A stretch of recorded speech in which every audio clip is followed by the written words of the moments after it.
It can be difficult to witness health issues in a newborn kitten, but there are steps you can take to diagnose and treat fading kitten syndrome. Fading kitten syndrome isn't a specific disease, but is used to describe a variety of conditions that prevent a newborn kitten from thriving. Look for symptoms like hypothermia, weakness, and failure to gain weight. Get help from a vet as soon as you notice signs of trouble. Have the fading kitten tested for infection and parasites. Treat any infections with antibiotics, and keep the kitten warm and hydrated. In the unfortunate event that you can't save a kitten, try to recognize that not all fading kittens can be saved and that you did your best. Method 1. Recognizing symptoms. 1. Take the kitten's temperature. Hypothermia is the most common symptom of fading kitten syndrome. You should take a newborn kitten's temperature regularly.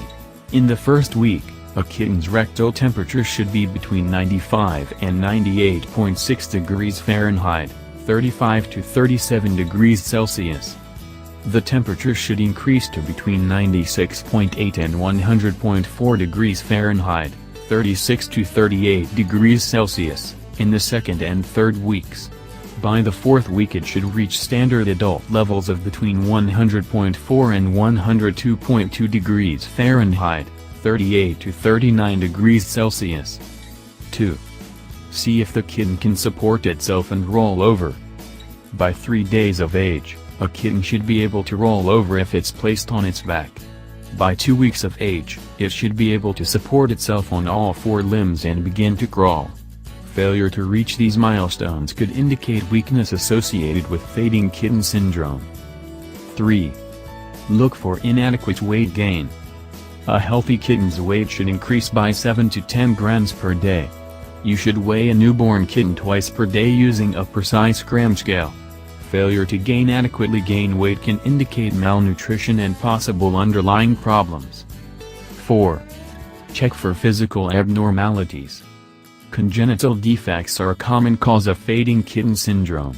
Look for common abnormalities such as cleft palate, umbilical hernia, and skeletal defects.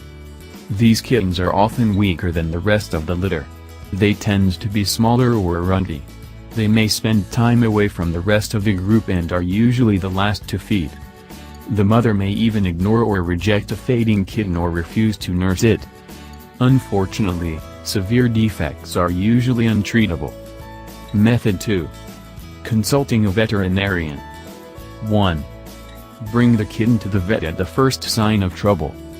For the best chance of saving the kitten, you should seek veterinary care sooner rather than later.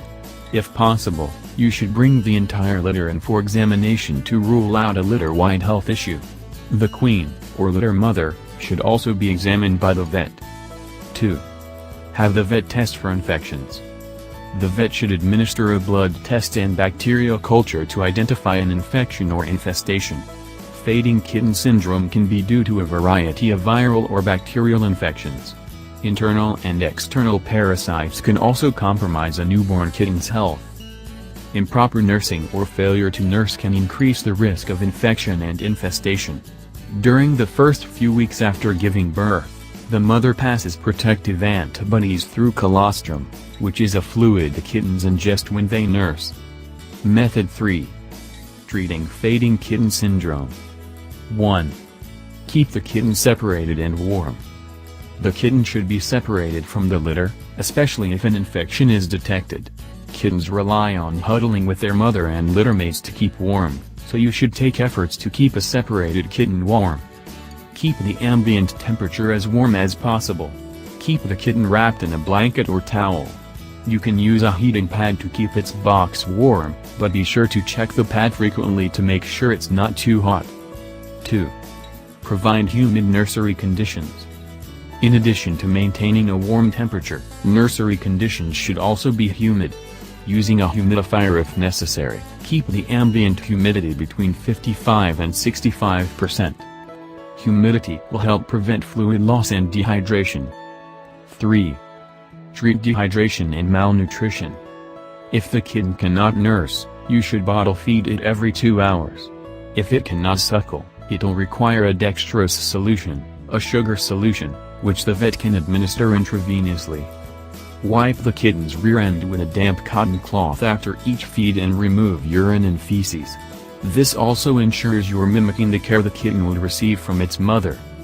If the kitten is dehydrated, the vet will also have to administer an intravenous fluid line. 4. Treat any infections or parasites.